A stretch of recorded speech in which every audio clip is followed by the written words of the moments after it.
मैं बहुत आनंदित हूँ। परमेश्वर मैं बहुत आनंदित हूँ। मैं आपको धन्यवाद देता मैं हूँ। आपको धन्यवाद तालियों के साथ धन्यवाद दें और वचन का समय और निकालें परमेश्वर के कलाम से।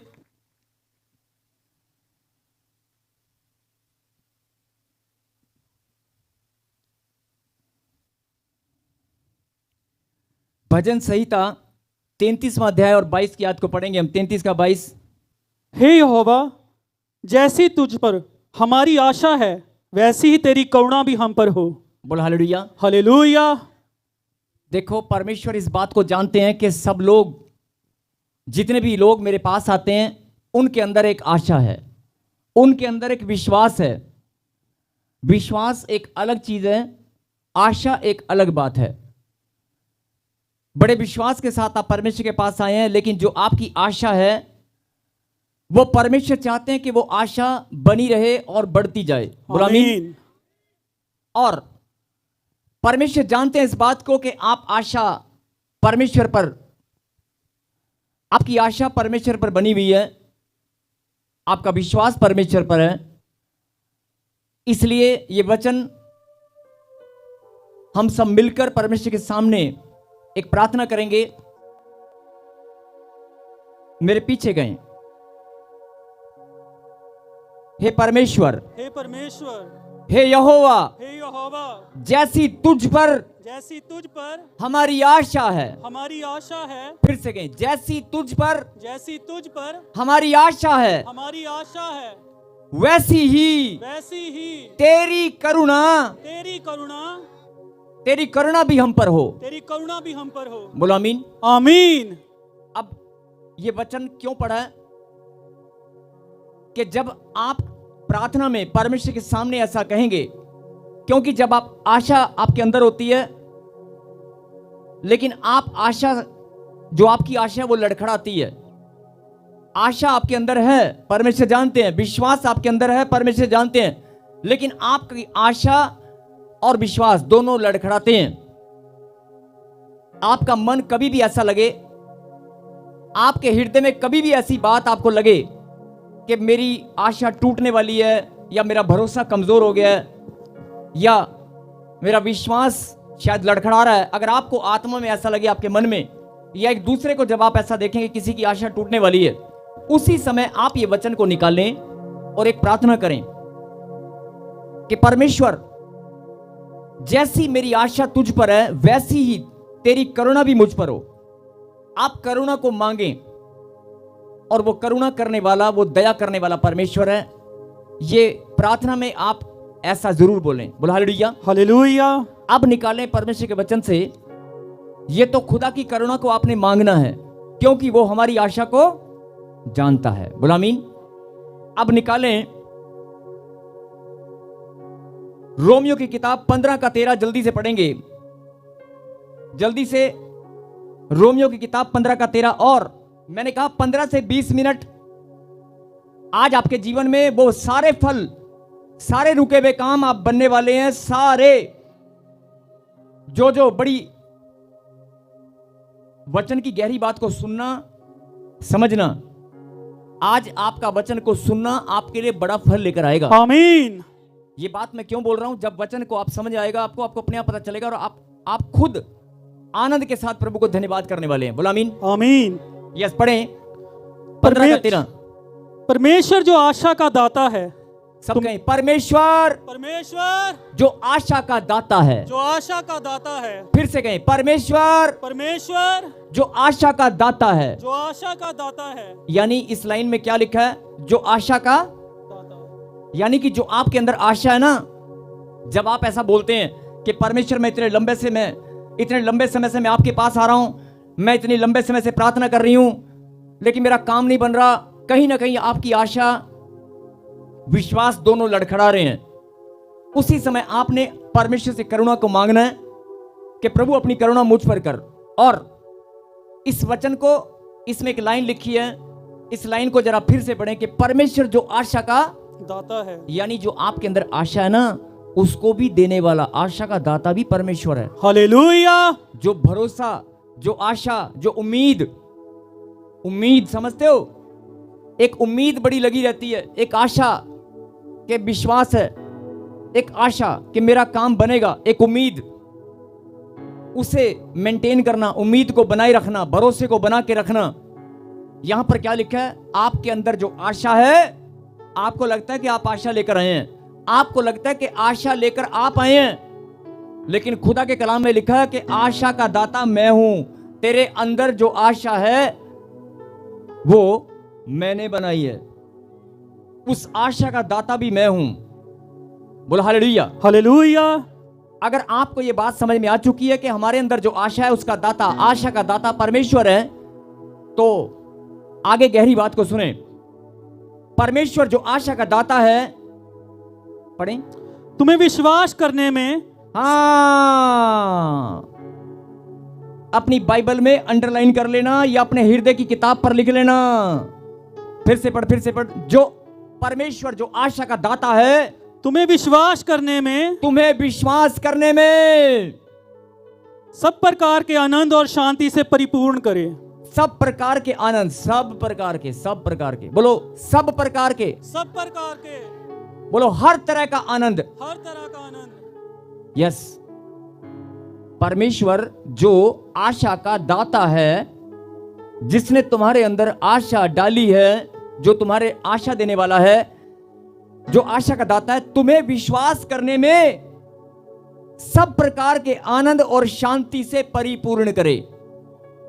सब प्रकार के, यानी कई लोग कहते हैं कि मेरे पास बच्चा तो है, घर नहीं है। कई लोग कहते हैं घर तो है, इस घर में बच्चा नहीं है। कई लोग कहते हैं बिजनेस तो है लेकिन कमाई में बरकत नहीं है। कई लोग कहते हैं कि यार बाकी सब ठीक है यार, एक शांति नहीं है। कई लोग कहते हैं सब कुछ है लेकिन बेचैनी है। और कई लोग बोलते हैं यार सब कुछ है लेकिन आनंद नहीं है, सब कुछ है लेकिन मैं बीमार हूं। यहां पर गहरी बात क्या लिखी है? सब प्रकार के आनंद, हर प्रकार का वो आनंद जो परमेश्वर ने स्वर्ग से अपने बच्चों के लिए ठहराया है, जो आशीष, जो आनंद, जो गिफ्ट, ये आनंद बड़ा गिफ्ट है, वरदान है ये आपके लिए। जो आनंद आप खोजते हैं, कई लोग पैसे से खोजते हैं, कई लोग मेहनत करके खोजते हैं। कहीं भटकने की, कहीं जाने की जरूरत नहीं है, कोई पैसे खर्चने की जरूरत नहीं है। परमेश्वर आपके जीवन में हर प्रकार के आनंद देने वाले हैं। और लिखा है यहां पर परिपूर्ण। परिपूर्ण का मतलब होता है कि सब तुम्हारे पास आए और तुम्हारी आशा पूरी फिलफिल हो जाए। परिपूर्ण यानी कि तुम भर जाओ, पूरे भर जाओ, हर प्रकार के आनंद से तुम भरे हो, परिपूर्ण हो जाओ। परमेश्वर जो आशा का दाता है, तुम्हें विश्वास करने में सब प्रकार के आनंद और शांति से परिपूर्ण करे, कि पवित्र आत्मा की सामर्थ्य से तुम्हारी आशा बढ़ती जाए। तुम्हारी आशा बढ़ती जाए। यानी इस वचन में क्या लिखा? सब प्रकार के आनंद अगर तेरे पास आ जाए, शांति तेरे जीवन में भरपूरी हो।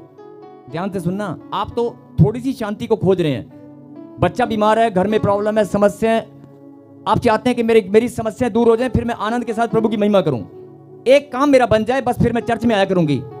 एक काम मेरा थोड़ा सा काम अटका हुआ ये बन जाए, फिर मैं बाइबल बहुत पढ़ूंगा। बस एक छोटा सा काम मेरा ये हो जाए, फिर तासी मियाँ बीबी दोनों बस साढ़े को करना कि ऐसी महिमा करा के रहेंगे। हम सुबह से शाम दिन रात महिमा करेंगे। हम अपने घर में छोटा सा मंदिर बनाएंगे प्रभु का। हम ऐसे करेंगे, वैसे करेंगे, यूं करेंगे, वो करेंगे। बहुत सारी बातें आपके मन में चलती हैं, बहुत सारी जुबान पर आती हैं। परमेश्वर सब कुछ जानते हैं। लेकिन फिर से सुने इस बात को, इस वचन को फिर सुने। परमेश्वर जो आशा का दाता है, जो आपके अंदर जो आशा है उसको देने वाला परमेश्वर है। तुम्हें विश्वास करने में सब प्रकार के आनंद, जितने भी धरती पर तुम आनंद को खोजते हो, जितने सब प्रकार के आनंद और शांति से परिपूर्ण करे, यानी कि तुम भर जाओ। हालेलुया। यानी 1% भी कमी ना हो, 1% भी। शारीरिक, मानसिक, आत्मिक चंगाई, शारीरिक, मानसिक, आत्मिक बढ़ोतरी, शारीरिक, मानसिक, आत्मिक, हर प्रकार से शांति, आनंद, हर चीज से तुम भर जाओ। जो भी तुम धरती पर खोज रहे हो, जो भी तुम मांग रहे हो कि प्रभु एक ऐसा भी आनंद है, मेरे पास पैसा है, धन दौलत है, सब कुछ है, लेकिन बच्चा नहीं है, मैं बच्चे के आनंद से भरना चाहता हूं। मेरे पास, पकड़ के आगे ले आओ वॉलंटियर, मेरे पास कैमरामैन जूम करके दिखाओ उसको,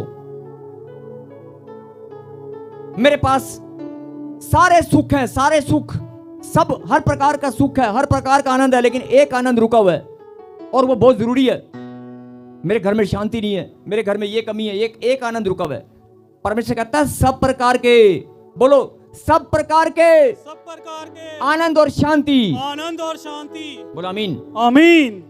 और शांति से परिपूर्ण करे कि पवित्र आत्मा की सामर्थ से, यानी होली स्पिरिट की सामर्थ से, परमेश्वर की पवित्र आत्मा की सामर्थ से तुम्हारी आशा बढ़ती जाए। अब कहना क्या मतलब, यहां पर परमेश्वर आपको क्या समझाना चाहते हैं कि मेरी बच्ची, मेरे बच्चे ध्यान से सुन, तू तो एक आनंद को, एक प्रॉब्लम को, एक चिंता को उससे छुटकारा चाहता है ना, लेकिन परमेश्वर कहता है मैं हर प्रकार के आनंद से तुझे परिपूर्ण करके, हर प्रकार के और शांति और आनंद से परिपूर्ण करके, और मैं जो आशा का दाता हूं, मैं चाहता हूं कि तेरी आशा और बढ़ जाए। हालेलुया। यानी प्रभु कहते हैं कि मैं सब कुछ तुझे दे भी दूं ना, तो भी तेरे खत्ते हरे भरे हो, तेरा घराना खेलता कूदता बढ़ता हो, इधर इधर इधर इधर बातचीत नहीं, इधर तेरा घराना, तेरे खत्ते हरे भरे हो, तेरा घराना खेलता कूदता हंसता हो ना, और एक दो आनंद नहीं, हर प्रकार के आनंद और शांति तेरे घराने में, तेरे बिजनेस बढ़ोतरी, हर चीज का आनंद तेरे पास हो ना। जो आशा मैंने तुझे दी है ना, उसी आशा को, यानी सब कुछ देने के बाद भी मैं चाहता हूं, लिखा है कलाम के अंदर कि तेरी आशा बढ़ती जाए, पवित्र आत्मा की सामर्थ से तेरी आशा बढ़ती जाए, पवित्र आत्मा की सामर्थ से तेरी आशा बढ़ती जाए। अब समझ में आया? यानी परमेश्वर चाहते हैं, आप बहुत सारे लोग परमेश्वर को छोटा समझते हैं कि एक चीज मुझे मिल जाए बस मैं ये करूंगा वो करूंगा। परमेश्वर कहता है मैं सारे प्रकार के आनंद भी अगर तुझे दे दूं, सारे प्रकार के आनंद और शांति से तुझे परिपूर्ण कर दूं ना, तो भी मैं चाहता हूं कि तेरी आशा और बढ़े। और बता बेटे क्या मांगना है, और बता क्या मांगना है, तेरी आशा और बढ़ती जाए। ऐसा परमेश्वर देखा, ऐसा प्यार करने वाला देखा। कैमरामैन जूम करके दिखाओ उसको स्क्रीन पे, देखो, बोलो हालेलुया हालेलुया। अब एक वचन और निकालें, उसके बाद हम प्रार्थना करेंगे, और बड़े ध्यान से सुनना। अभी परमेश्वर ने आपको क्या बताया? पहले तो बताया कि जब आप, जो आशा आपके अंदर है, अगर आपकी आशा आपको लगता है टूटने वाली है, अगर आपको लगता है विश्वास लड़खड़ाने वाला है, तो परमेश्वर की करुणा को मांगना। और दूसरा, परमेश्वर कहता है कि मैं, मेरी बेटी, तुझे बचाना चाहता हूं, मैं तुझे बताना चाहता हूं कि जो आशा का दाता मैं हूं, और मैं खुद ये चाहता हूं कि अगर मैं तुझे परिपूर्ण भी कर दूं ना, हर प्रकार के आनंद से, शांति से, हर प्रकार के पॉइंट टू नोट करना, धरती पर जितने भी आनंद है, हर प्रकार के आनंद से मैं परिपूर्ण अगर तुझे कर दूं, तो भी लिखा है पवित्र आत्मा की सामर्थ से तेरी आशा और बढ़ जाए। यस आमीन। तू आशा बनाए रख, मतलब परमेश्वर चाहता है कि उसके बच्चे उस पर आशा बनाए रखें, और कहता है मैं सब कुछ भी दे दूं ना, तो भी आशा बनाए रख, और कहता है ये मेरी इच्छा है। बोला हालेलुया हालेलुया। ऐसा परमेश्वर मिलेगा, ऐसा प्यार करने वाला कि सब कुछ देने के बाद भी कहता है पवित्र आत्मा की सामर्थ से तेरी आशा और बढ़ जाए, और आशा का दाता मैं हूं। और पढ़ेंगे जल्दी से, और अब ना अपना ध्यान प्लीज केंद्रित रखना, बहुत गहरी बात परमेश्वर आपको समझाना चाहते हैं। इब्रानियों की किताब, इब्रानियों, जल्दी से निकालें इब्रानियों की किताब, और 10वां अध्याय,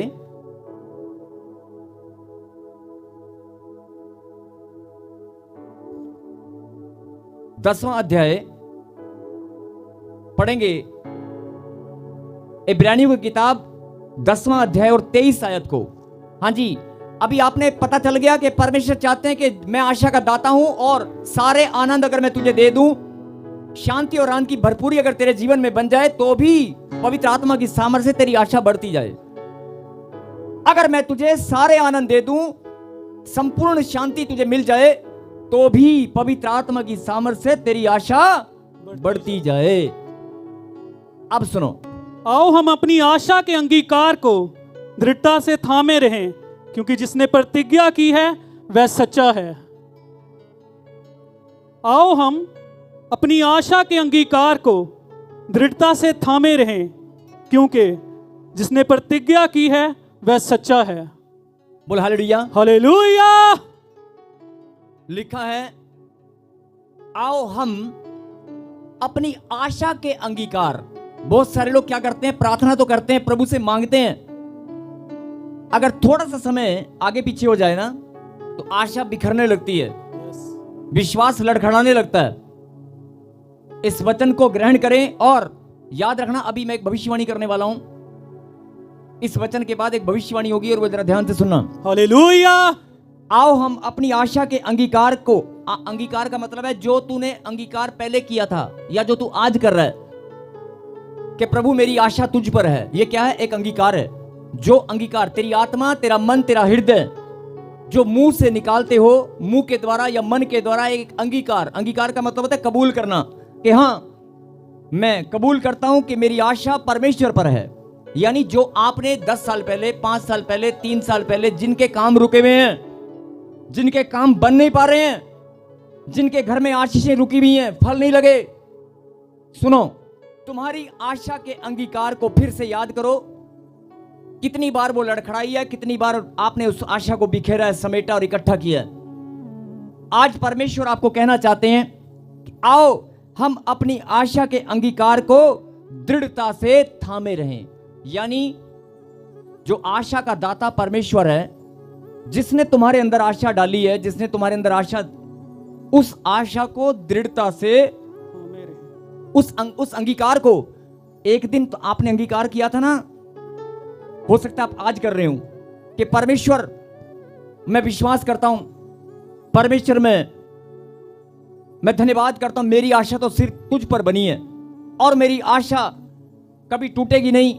मैं विश्वास करता हूं मेरी आशा जो तुझ पर बनी है वो फल लेकर आएगी, मेरी आशा बड़ा प्रतिफल लेकर आएगी। जो आपने कई साल पहले या कुछ टाइम पहले या आज जो अंगीकार किया था कि मैं अपनी आशा, एक उम्मीद होती ना, उम्मीद, आशा, उस उम्मीद को जो अंगीकार आपने पहले किया था, कभी भी किया था या आज कर रहे हो, उसको परमेश्वर कहता है दृढ़ता से थामे रख।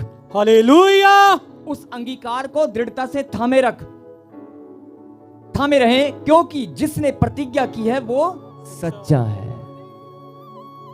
अपनी आशा के अंगीकार को,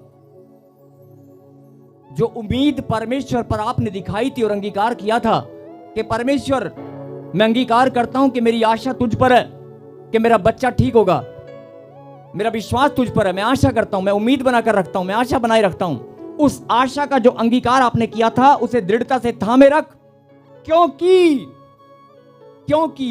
जिसने प्रतिज्ञा की है, उस परमपिता परमेश्वर ने प्रतिज्ञा की है कि मैं तुम्हें आशीष दूंगा। उसने प्रतिज्ञा की है कि जितने भी इजरायली हैं, जितने मेरे बेटे बेटी हैं, उन्हें मैं आशीष दूंगा। तो प्रतिज्ञा करने वाला सच्चा है। और प्रभु के कलाम में लिखा है जिसने प्रतिज्ञा की है वो सच्चा है।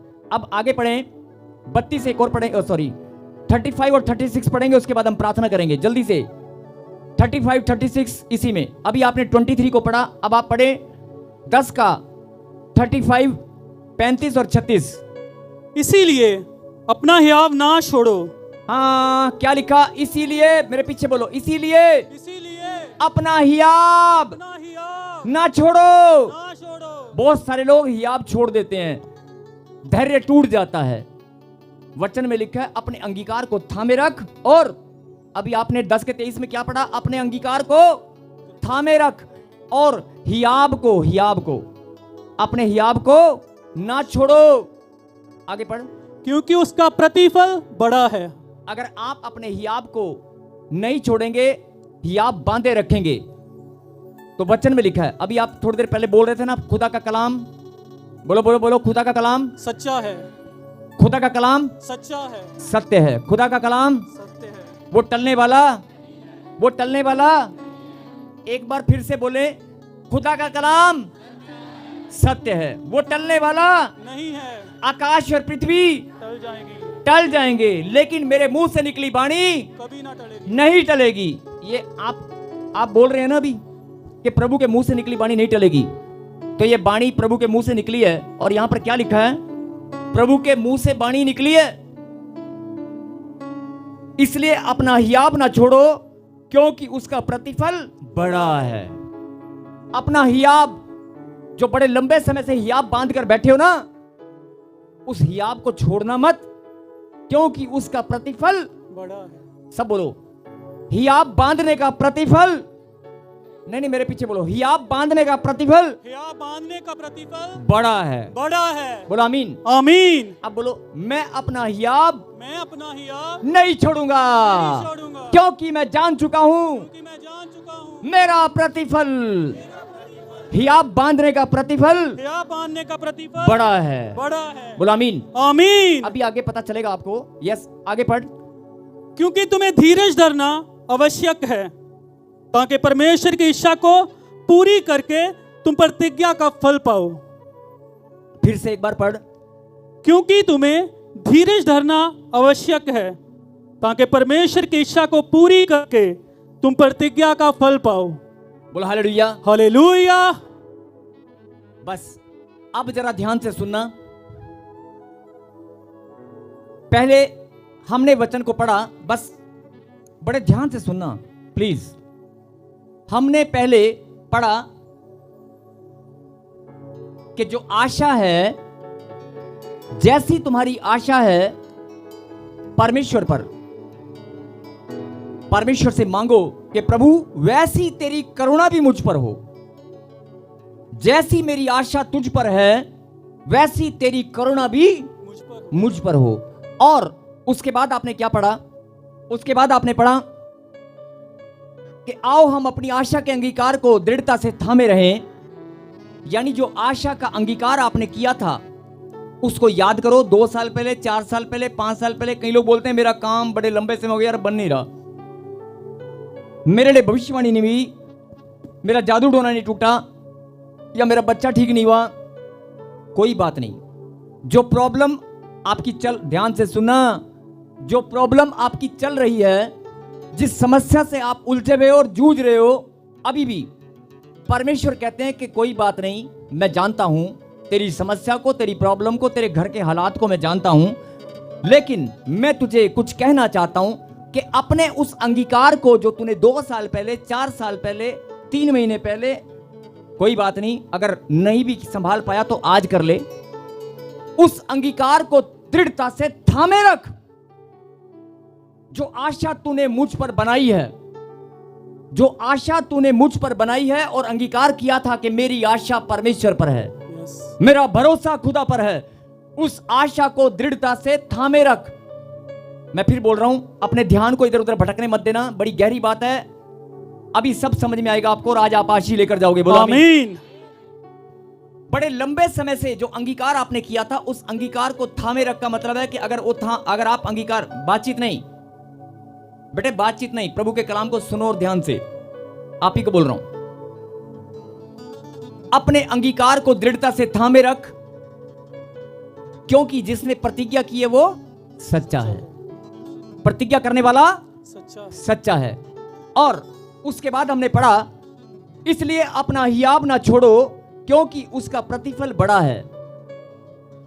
जो आशा तुमने बनाई थी और जो हियाब तूने बांध के रखा है, जो मजबूती के साथ तू हियाब बांध कर अभी तक चलता आया 2 साल, 3 साल, 4 साल से, कि मेरा परमेश्वर मेरे जीवन को पलटकर मेरे जीवन से बहुत बड़ी महिमा लेने वाला है, मेरी गवाही इतनी अद्भुत और इतनी बड़ी गवाही बनने वाली है कि मैं पूरे वर्ल्ड में परमेश्वर की महिमा करूंगा।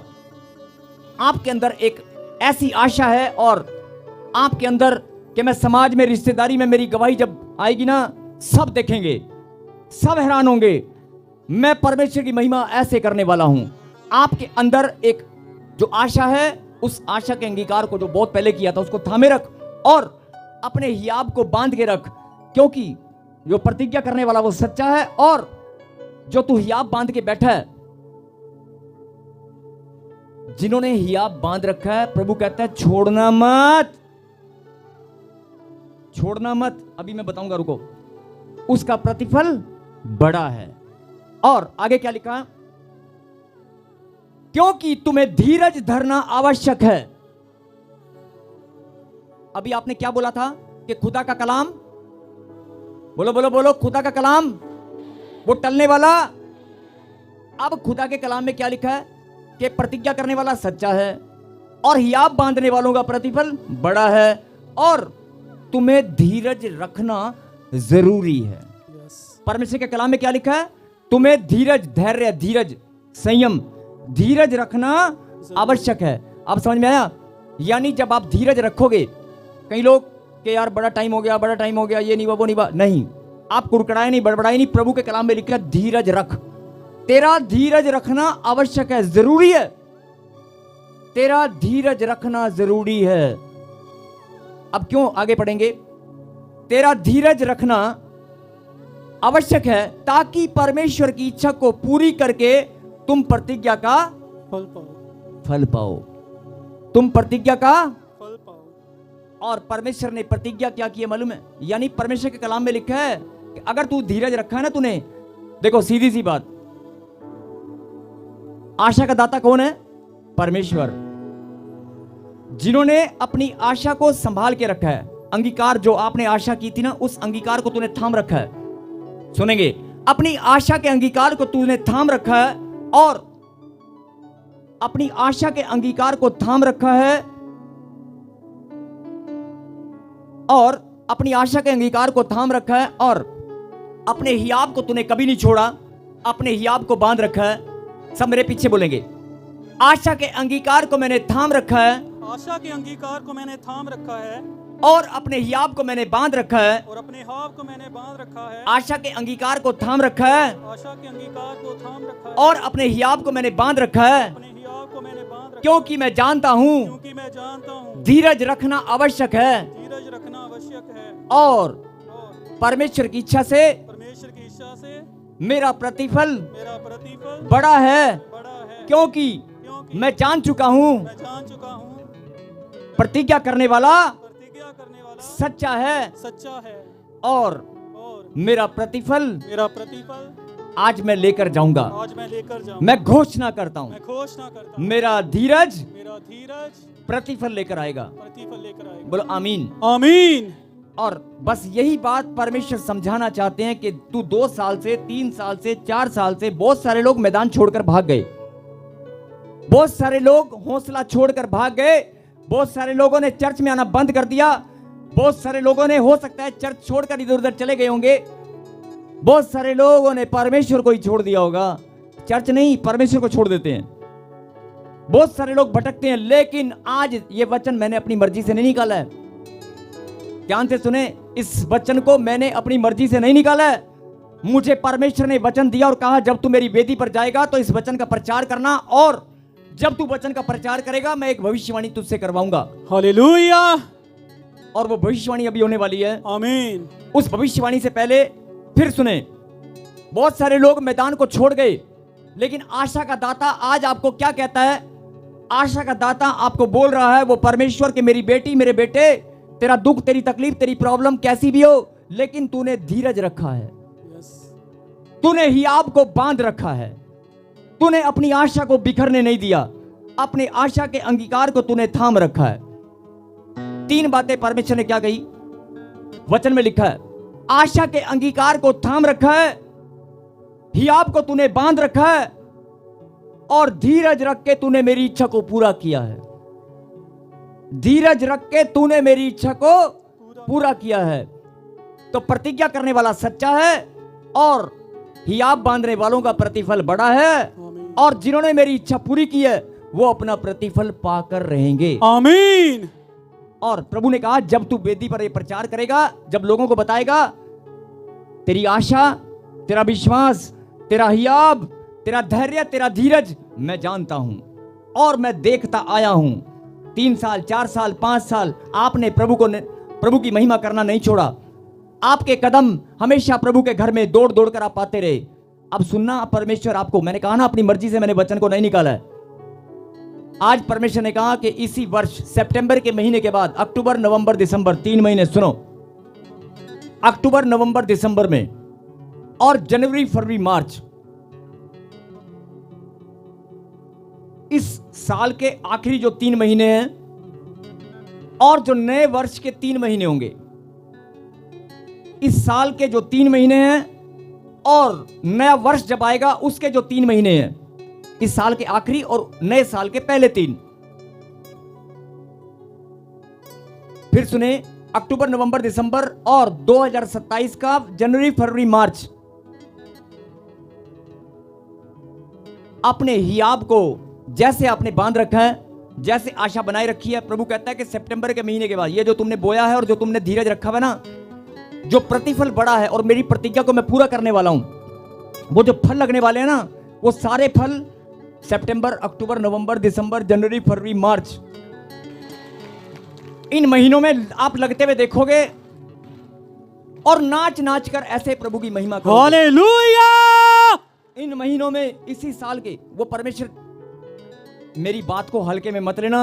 जब कोरोना की भविष्यवाणी किया था तब भी मैंने बोला था, मेरी बात को हल्के में मत लेना कि 3 महीने के बाद एक महामारी आएगी और यूरोप, चाहे अमेरिका, सब हिल जाएंगे। बोला था ना, उस टाइम लाइव नहीं चल रहा था, लेकिन 3 महीने के बाद वो महामारी आई और बहुत सारे देश हिल गए। और तब भी मैंने कहा था, मेरी बात को हल्के में मत लेना। आज भी मैं बोल रहा हूं और ध्यान से सुने, अक्टूबर, नवंबर, दिसंबर, और मैं ये नहीं बोल रहा हूं कि आपको आशीष अब आज नहीं मिलेगी या कल नहीं मिलेगी, या सितंबर में आपकी गवाही अक्टूबर में, अगस्त में नहीं आएगी। नहीं, जो बड़ा प्रतिफल है, जो गवाहियां, जो काम है आपके, वो तो बनते चले जाएंगे। जो आशीष प्रभु ने दी है वो तो आपकी प्रार्थना उत्तर लेकर आ रही हैं। आप बढ़ रहे हो, बढ़ती को आप देखोगे। लेकिन कुछ अद्भुत परमेश्वर की महान योजना जो आपके जीवन से है, जो परमेश्वर ने काफी साल पहले आपके जीवन, ध्यान से सुनना, कई वर्ष पहले परमेश्वर ने, हो सकता है मां के गर्भ से भी पहले, आपके धरती पर जन्म लेने से पहले ही परमेश्वर ने आपके जीवन में योजना बनाई थी कि जब तू इतने वर्ष का होगा तो मैं तेरे जीवन से एक अद्भुत महिमा लूंगा। लेकिन उस योजना को हमने अनजाने में बहुत बार बिगाड़ा है। उस योजना को, जिनका ध्यान इधर उधर है, प्लीज अपने ध्यान को केंद्रित करें। उस योजना को आपने बहुत बार बिगाड़ा है। आपकी ब्लेसिंग जो आप लेकर जा रहे हो, ब्लेसिंग तो प्रभु कहता है मैं रोज देने वाला, प्रतिदिन मन्ना देने वाला, प्रतिदिन ब्लेसिंग देने वाला परमेश्वर हूं। हर रोज मैं आशीष देने वाला परमेश्वर हूं। लेकिन जो बड़ा प्रतिफल परमेश्वर ने हर एक के जीवन में ठहराया है, उस प्रतिफल का समय परमेश्वर कहता है ये मैंने ठहरा दिया है। हालेलुया। इसी साल के अंत में, मैं बच्चे की बात नहीं कर रहा हूं कि 15 साल बाद तुझे बच्चा होगा, या ऐसा होगा वैसा होगा। जो गवाहियां वो तो होंगी, गवाहियां तो अद्भुत बनेगी, लेकिन बड़ा प्रतिफल जो तूने कभी सोचा नहीं होगा, तेरी सोच समझ से परे परमेश्वर तुझे चमकाने वाला है। आमीन। तेरी सोच समझ से परे बढ़कर आश्चर्यक्रम तेरे जीवन में होगा। जो बिजनेस कारोबार आप कर रहे हैं, आप हैरान हो जाएंगे, वो डबल ट्रिपल पता नहीं कैसे कैसे हो जाएंगे। यस, आमीन। आपके बच्चे अचानक ऐसा कुछ करेंगे कि आप हैरान हो जाएंगे। मतलब आपकी सोच समझ से परे, यह भविष्यवाणी है, यह भविष्यवाणी है। आपके तंबू चौड़े होंगे, आमीन। आपके खत्ते हरे भरे होंगे, आमीन। आपकी गवाहियां गुणात्मक वृद्धि में बढ़ती जाएंगी। और लेकिन यह समय है बोने का। मतलब कहने का कि अगर बड़ा प्रतिफल चाहते हो तो आज जो परमेश्वर ने अपने अंगीकार को आपने बहुत बार लड़खड़ाए हो, बहुत बार आशा आपकी टूटी है, बहुत बार विश्वास लड़खड़ाया है, बहुत बार आपका धैर्य खो जाता है, बहुत बार धीरज में आप कमजोर हो जाते हैं। इस वचन को याद करो। प्रभु ने कहा कि सुन ले मेरी बेटी, सुन ले मेरे बेटे, मैं ऐसा अद्भुत करने वाला हूं। क्योंकि 2027 में, एक लाइन को सुनना, उसके बाद जो मैं बोलने वाला हूं, ये जो अपने अंगीकार को थामे रख, अपनी आशा के अंगीकार को थामे रख, अपने हियाब को बांध के रख और अपने धीरज को मेंटेन कर, क्योंकि प्रतिज्ञा करने वाला सच्चा है और तुम्हारा प्रतिफल बड़ा है। और प्रभु कहता है तूने मेरी इच्छा को पूरा किया तो तेरे जीवन में प्रतिफल आएगा ही आएगा। आमीन। क्योंकि उसकी प्रतिज्ञा मैंने की है और मैं अपनी प्रतिज्ञा से, मेरा वचन टलता नहीं है, मेरी प्रतिज्ञा तेरे जीवन में पूरी होगी। तेरा तू वो, एक लाइन जरा ध्यान से सुना, आप वो हैं जो अपने घराने में, अपने गांव में, अपने समाज में चुने गए हैं। हजारों लोगों की भीड़ में से परमेश्वर ने आपको चुना है। यानी कि अगर आपके घर में 40-50 लोग आपकी फैमिली में हैं तो उनमें से 2 या 3 आपको चुना है। आपके गांव में, आपके समाज में परमेश्वर ने आपको चुना है। बहुत सारे लोग प्रभु को अभी भी नहीं जानते। बॉस, आपके मन में बहुत बार सवाल आया होगा कि प्रभु ने मुझे चुना है तो मेरे जीवन में प्रभु की इच्छा क्या है। परमेश्वर कहता है मेरी बेटी, मेरे बेटे, ये जो भविष्यवाणी है ना, इसको हल्के में मत ले। अपने अंगीकार को थामे रख, आशा के अंगीकार को, और हियाब को बांधे रख। यानी जो तू 15 साल से थाम के आई है ना, जो तू 3 साल से, 4 साल से, उसको थोड़ा सा और मेंटेन रख। अपनी प्रार्थना में बढ़ जा, क्योंकि समय आ चुका है। हालेलुया। समय आ चुका है। मैं बड़ा प्रतिफल देने वाला हूं। आमीन। मैं बड़ा प्रतिफल देने वाला हूं क्योंकि मैंने प्रतिज्ञा की है और प्रतिज्ञा करने वाला सच्चा है। अब लोग कहेंगे प्रतिफल क्या है? उस प्रतिफल के बारे में परमेश्वर कहता है मैं तुम्हें बताऊंगा, लेकिन आज समय अगली बार अगर प्रभु से मांगेंगे प्रभु उस प्रतिफल के बारे में आपको बताए, और आपके जीवन में बड़ा प्रतिफल जो लगने वाला है आपने कभी सोचा नहीं होगा, आपकी सोच समझ से परे। आमीन। और उसके बाद अब जो मैं बोल रहा हूं सुने, जो बड़ा प्रतिफल यानी आप अब सुनना, जो आपके काम है जो कभी नहीं बन पाए, जो आपके काम है जो कभी नहीं बन पाए, वो इन महीनों में बनते हुए देखोगे। आमीन। जो रुके हुए काम है, जो पैसे रुके हुए हैं, रिश्ते खराब हैं, कोर्ट कचहरी में लटक रहे हो, जो भी समस्याएं, प्रॉब्लम, बीमारियां, सब कुछ, वो सब कुछ एकदम चेंज होगा, यानी ट्रांसफॉर्मेशन, यानी कि आपका जीवन रूपांतर, समझते हो? ऐसा अद्भुत तरीके से परमेश्वर आपको जीरो से ना उठाकर फिर से खड़ा कर देगा। आमीन। आपके जीवन में ऐसा अद्भुत होगा क्योंकि परमेश्वर ने लाखों की भीड़ में से आपको चुना है। यस आमीन। जो कभी यानी जो आप मांग रहे हो वो तो होना ही है, जो गवाहियां अपने मन में प्रार्थना करते हो उसका उत्तर तो मिलना ही है, वो तो बनना ही बनना है। उसके अलावा कुछ और परमेश्वर ने आपके लिए ठहराया है। यस आमीन। मैं इतना जोर लगाकर बोल रहा हूं ताकि आपको ये बात अच्छे से समझ में आए कि परमेश्वर ने जो आपकी गवाहियां वो तो बननी है, लेकिन उसके अलावा मुझे प्रभु ने बोझ दिया कि बोझ लेकर ये बात तू लोगों से कह दे कि इन महीनों में हो सकता है किसी, अब अलग अलग लोग हैं, अलग अलग प्रार्थना, सबके इन महीनों में, ये महीने प्रभु ने ठहरा दिए हैं, अक्टूबर, नवंबर, दिसंबर और जनवरी, फरवरी, मार्च, इन महीनों में आप अपने जीवन को ऐसा अद्भुत, मतलब मेरे पास शब्द नहीं है, मैं बोल नहीं पा रहा हूं, मतलब इतना अद्भुत परमेश्वर करने वाला है परमेश्वर के बेटे और बेटियों के लिए। और ये बात मैं आप लोगों को नहीं बोल रहा हूं कि जो चर्च में बैठे हैं, ये मैं हर एक उस विश्वासी को बोल रहा हूं जो लाइव में सुन रहे हैं और जो हमारी चर्च में या नहीं आते, हो सकता है इस भविष्यवाणी को वो बाद में सुने। इन महीनों में बड़ा प्रतिफल परमेश्वर देने वाला है। बस एक ही विनती है कि अपने प्रतिफल को खो मत देना, यानी अपनी पवित्रता और अपनी प्रार्थना में बढ़ जाओ, अपनी पवित्रता को मेंटेन रखना, अपने बीज बोने में, प्रार्थना का, धन का, तन मन धन से जो बीज बोना है उसमें बढ़ते जाओ, पवित्रता में बढ़ते जाओ, प्रार्थना में बढ़ते जाओ, क्योंकि परमेश्वर ने जो आपकी गवाहियां बननी है, एक दूसरे को हाथ लगाओ, एक दूसरे को हाथ लगाओ, शाबाश, बोलो जागते रहो, परमेश्वर बड़ा प्रतिफल देने वाला है। आमीन। और बहुत सारी चर्चों में, बहुत सारी प्रार्थनाओं में आपने सुना होगा, प्रभु के दास लोग बार बार ये बात बोलते हैं, मैं भी बहुत बार बोल चुका हूं, बड़ा प्रतिफल मिलने वाला है, बड़ा प्रतिफल मिलने वाला है, लेकिन बड़ा प्रतिफल, मैं फिर बोल रहा हूं, एक मां को जरा ध्यान से सुनना, अगर 15 साल से बच्चा नहीं है, उसको बच्चा मिल जाए तो उसके लिए तो बड़ा प्रतिफल वही है। कोई बंदा सरकारी नौकरी ढूंढ रहा है और उसको अचानक से सरकारी नौकरी मिल जाए तो उसके लिए तो बड़ा प्रतिफल वही है। लेकिन परमेश्वर कहता है ये तेरी सोच और समझ है, मैं इससे भी अद्भुत, और ये भविष्यवाणी मैं पहली बार कर रहा हूं, ये भविष्यवाणी मैं पहली बार कर रहा हूं, इससे भी अद्भुत परमेश्वर करके दिखाएंगे आपके जीवन में। हालेलुया। लेकिन अपना प्रतिफल खोना मत। जो आशा का अंगीकार थामे रख। इसके बाद हम आखिरी प्रार्थना करेंगे। आशा का अंगीकार थामे रख और अपने हियाव को बांधे रख, और धीरज को, परमेश्वर कहता है तूने मेरी इच्छा को पूरा किया, धीरज धर के, धीरज रख के तूने मेरी इच्छा को पूरा किया। प्रतिज्ञा करने वाला सच्चा है, और प्रतिज्ञा करने वाले ने बड़ा प्रतिफल देने के लिए आपको ठान लिया है। आपकी सोच समझ से परे बड़ा प्रतिफल जो आपके जीवन में, यानी कि जो लोग आप पर उंगलियां उठाते हैं, जो समाज में आपको अलग अलग, पता नहीं लोग कैसे कैसे आपको बोलते हैं, देखते हैं, सब लोग आपको गर्दन उठाकर ऐसे, आपको गर्दन उठाकर देखेंगे, क्योंकि आपका मान सम्मान, आपकी हर चीज ऊंची होने वाली है। आमीन। लेकिन 2027 में परमेश्वर कुछ और भी करने वाले हैं, जिसके लिए प्रभु ने कहा कि चुप हो जा, मत बोल, जब समय आएगा तब बोलना। नहीं, वो जनवरी, फरवरी, मार्च के बाद 2027 में परमेश्वर हो सकता है अपनी, मैं वैसे बोल रहा हूं, हो सकता है परमेश्वर अपनी कठोरता को फिर से दिखाए, हो सकता है कोई विपत्ति का सामना हमें करना पड़े। परमेश्वर ने 2027 को ऐसा ठहरा दिया है कि मैं भेड़ और बकरियों को अलग करूंगा। इसलिए जो तुम धैर्य रखते आए हो, जो तुम संयम बना के प्रभु पर विश्वास के साथ आशा के अंगीकार को चलते आए हो, प्रभु ने कहा जा मेरी बेटी, अब मैं तेरे धीरज का, और मैंने प्रतिज्ञा की है कि मैं तुम्हें प्रतिफल दूंगा तो वो दूंगा। और ये महीने हैं प्रतिफल के, बड़ी बड़ी गवाहियां तुम्हारी बनेंगी। और जो तुम गवाहियां प्रार्थना में मांगते हो ना, वो तो बनना ही बनना है, वो तो आज से ही शुरू हो चुका है। आमीन। और जो श्राप आपका पीछा करते हैं वो आज के बाद आपका पीछा नहीं करेंगे। आमीन।